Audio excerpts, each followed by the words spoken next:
Hi, Cliven. Anarchy in the UK there. Anyway, I was just studying up on the whole anarchy thing, and, you know, I'm more of a law and order and democracy guy myself, but I understand your penchant for anarchy. You know about it more than I do, so I was just wanted to ask you about one of the principles. Private property really only exists on paper as a matter of law. You know, we can call it a God-given right, but then what if some other guy's God tells him that, you know, somebody else's land is his? It happens a lot in the Middle East. So, presently we have a government, so that if some marauding band of militias comes along to take somebody's property, we call the government and they enforce the law. That's, we give the government a monopoly of force.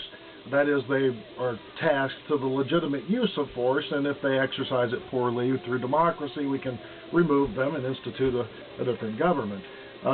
So in your world, how would this work, like in an anarchy? I mean, if you're not going to obey the law and take what you will from the commons, that is, you know, all of us, without our permission or vote, then it's just a matter of, is it just a matter of somebody else with a bigger militia coming along?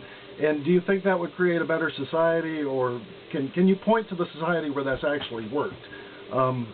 Now, you've argued that states' rights trump federal rights under the 10th Amendment, but did you know that the Constitution, the whole thing, includes all of the amendments, and that later amendments supersede earlier amendments? In other words, the 14th Amendment supersedes the 10th.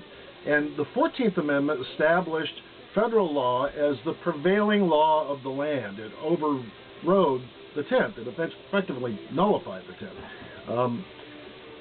If you say, well, you know, I don't believe in the 14th Amendment, I've just decided that it doesn't exist, then everybody, including the government, can say, well, we don't think the 4th exists, and, you know, we don't think the 2nd exists, or the 1st. So that would pretty much be the definition of anarchy. So what I want to ask is, did you really want anarchy, or did you want to think it over, get back to us on that? Because it seems to me like it would be a crappy system. We're having a lot of fun discussing it, but anyway, that's why.